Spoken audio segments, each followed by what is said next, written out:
వాళ్ళు గత ప్రభుత్వంలో ఉన్నప్పుడు అధ్యక్ష ఏ విధంగా ప్రవర్తించిండ్రో ఇప్పుడు ప్రతిపక్షంలోకి పోయిన తర్వాత కూడా వాళ్ళ వైఖరిలో వాళ్ళ బుద్ధి మారలేదు అధ్యక్ష. వాళ్ళ పద్ధతులు చూస్తుంటే ఒక మంత్రి, మా బలహీన వర్గాల మంత్రి పొన్నం ప్రభాకర్ గారు మాట్లాడుతుంటే కేటీఆర్ గారు అహంకారంతో కూర్చోని అంటున్నారంటే ఎంత అహంకారం ఉంది ఆ కేటీఆర్ గారికి.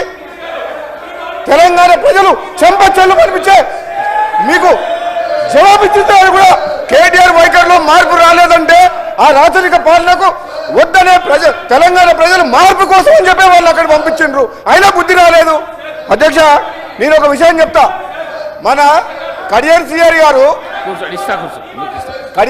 గారు చాలా సీనియర్ నాయకులు. ఆయన సభల మొన్న మాట్లాడుకుంటా సభల నా గురించి స్పీకర్ ఆయన అంటే గౌరవం. కడియం సిఆర్ గారు చాలా సీనియర్ నాయకులు మేధావి. ఆయన అంటే నాకు గౌరవం.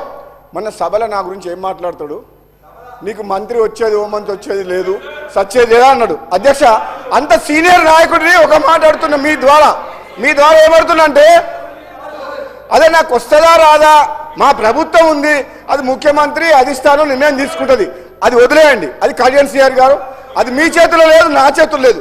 కానీ నువ్వు ఒక ఉద్యమకారుడు తాటికొండ రాజయ్య గారికి నువ్వు 2 సార్లు మోసం చేసినావు. ఎట్లా? ఒకసారేమో ఉప ముఖ్యమంత్రి పదవిలో ఉంటే అవమానకరంగా ఆనాడు తొలగించి ఆయన పీఠంలోకి ఎక్కిండు, ఉప ముఖ్యమంత్రి పదవి తీసుకుండు. ఆయన తెలంగాణ కోసం ఉద్యమ పార్టీ అని చెప్పి ఆనాడు కాంగ్రెస్ పార్టీకి రాజీనామా చేసి టీఆర్ఎస్ పై గెలిస్తే ఉప ముఖ్యమంత్రి పదవిలో అవమానకరంగా తీసేసి పదవిలోకి ఎక్కిన చరిత్ర ఆయనది. రెండోసారి మొన్న సిట్టింగ్ ఎమ్మెల్యే అయిన తాటికొండ రాజయ్య ఉద్యమకారుడు, ఏనాడు తెలంగాణ కోసం మాట్లాడిన కడియం సిఆర్ గారు మళ్ళీ మంత్రి కావాలన్న ఆశతోటి మళ్ళీ ఆయన టికెట్ ఇవ్వకుండా ఎమ్మెల్యేగా గెలిచి వచ్చిన తర్వాత వాళ్ళ ప్రభుత్వం రాకపోయేసరికి ఫ్రస్ట్రేషన్ లా ఏం మాట్లాడో అర్థం కాక నువ్వు మంత్రి కాదు, నేనైతేనా కాదా తెలియదు, కానీ నువ్వు మాత్రం నీ జన్మల పిఆర్ఎస్ పార్టీలో ఉంటే నువ్వు మంత్రి కావు కడియం సిఆర్ గారు, అది మాత్రం గుర్తుపెట్టుకో. నువ్వు నా గురించి అట్లా మాట్లాడచ్చు అధ్యక్ష మీరు ఒక్కసారి వినండి. రాజగోపాల్ రెడ్డి గారు ఒక్క నిమిషం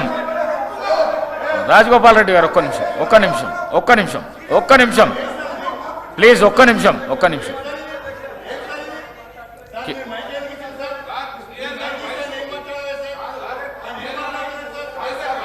కేటీఆర్ గారు లేలే వారికి ఉన్నది, వారికి అవకాశం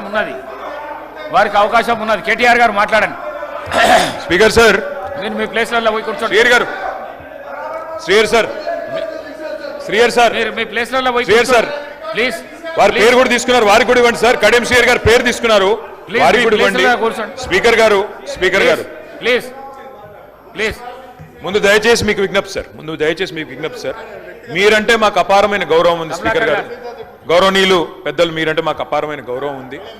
మిమ్మల్ని మేము దయచేసి కోరేది సభ బిజినెస్ను దయచేసి నడిపే క్రమంలో గౌరవ మంత్రులు మేమేదైనా తప్పు మాట్లాడినా, మేమేదైనా మాట్లాడకూడని మాట మాట్లాడినా, తప్పు మాట్లాడినా సవరించే అధికారం వారికి ఉంది. వారు ఇంటర్వ్యూని కావచ్చు, కరెక్షన్ చేయవచ్చు.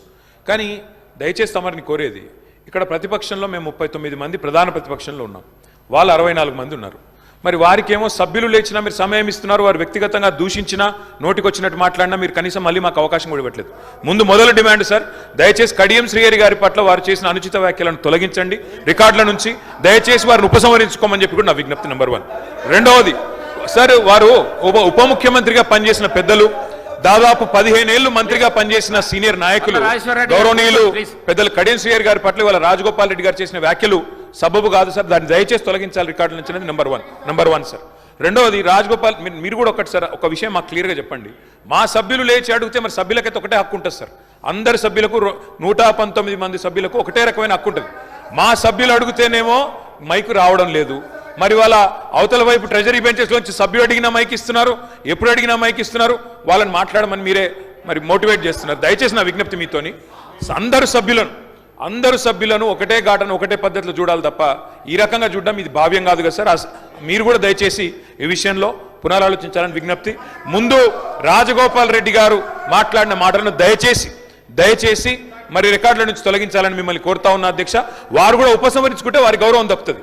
అట్లా మాట్లాడడం ఒక సీనియర్ దళిత నాయకుడి పట్ల, ఒక సీనియర్ దళిత మంత్రి పట్ల, గతంలో 15 ఏళ్ళు మంత్రిగా పనిచేసిన పెద్దల పట్ల ఆ రకంగా మాట్లాడడం వారికి మంచిది కాదు. ఉపసంహరించుకోమనండి, లేదా మీరైనా రికార్డు నుంచి తొలగించాలనేది డిమాండ్. రెండవ మాట అధ్యక్ష, పదాలు తెలియని పెదవులకు అమృత వాక్యం అమ్మ. సంతానలేమి సమస్యతో బాధపడుతున్న ప్రతి స్త్రీమూర్తి బాధను మేము అర్థం చేసుకోగలం. Fertinine world best embryology lab మరియు జిల్ట్రిక్స్ అలారం సిస్టాన్ని మొట్టమొదటిసారిగా ఏపీ మరియు తెలంగాణలో ఈ నెల 9న ప్రముఖ సినీ నటి స్నేహ, స్పెయిన్ దేశానికి చెందిన international senior embryologist Javier Herrera గారు ప్రారంభించారు. ఈ శుభతరుణంలో రక్త పరీక్షలు, AMH test, RBS, semen analysis, ultrasound scan, follicle scan ఈ నెల 31 వరకు ఉచితంగా అందిస్తుంది. ఫెర్టినైన్ అంటే సంతానం, 49 అంటే సంతోషం.